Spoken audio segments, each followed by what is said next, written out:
20 இயர்ஸா பேக் பெயினால ரொம்ப கஷ்டப்பட்டுட்டு இருந்தேன். டாக்டர்ட்ட போய் கேட்கும்போது சர்ஜரி பண்ணணும்னு சொல்லிட்டாங்க.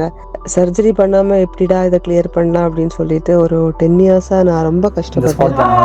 1/2 அன் ஹவருக்கு மேல உட்கார முடியாது. லாங் டிரைவ் பண்ண முடியாது. குனிஞ்சு எந்த ஒரு ஒர்க்கும் பண்ண முடியாது. ரொம்ப கஷ்டப்பட்டுட்டு இருந்தேன். நெறைய ட்ரீட்மெண்ட் இந்த 10 வருஷம் போகாத இடமே இல்ல. அவ்ளோ ட்ரீட்மெண்ட் எடுத்து எதுவுமே எனக்கு கேட்கவே இல்ல.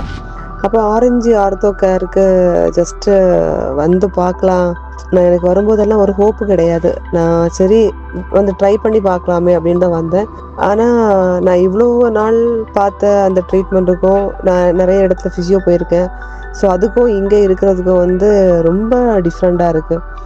கரெக்ட்டா ஒரு 10 செகண்ட்லயே எந்தெந்த இடத்துல பாயிண்ட்ல பெயின் இருக்கு அப்படின்ட்டு டாக்டர் ஃபைண்ட் அவுட் பண்ணிட்டாங்க.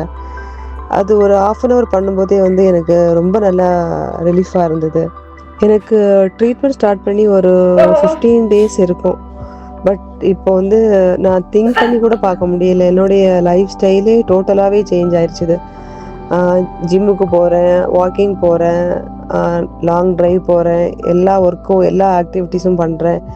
நான் கொஞ்சம் கூட நெனச்சு பார்க்கவே இல்ல. இவ்வளோ ஒரு ரிலாக்ஸா என் லைஃப் கம்ப்ளீட்டும் சேஞ்ச் ஆகும் அப்டின்ட்டு. பட் என் சைட்ல இருந்து ஒரு ரிக்வெஸ்ட் என்ன அப்டின்னா, இது கண்டிப்பா இந்த ட்ரீட்மெண்ட் எல்லாருக்கும் போய் சேரணும். இதோடைய ஒரு அவேர்னஸ் எல்லாருக்கும் வரணும். சர்ஜரிக்குன்னு சொல்லிட்டு போகாம, இந்த ட்ரீட்மெண்ட்ட ட்ரை பண்ணியாச்சுன்னு சொன்னா கண்டிப்பா ரிலீஃப் ஆகும்.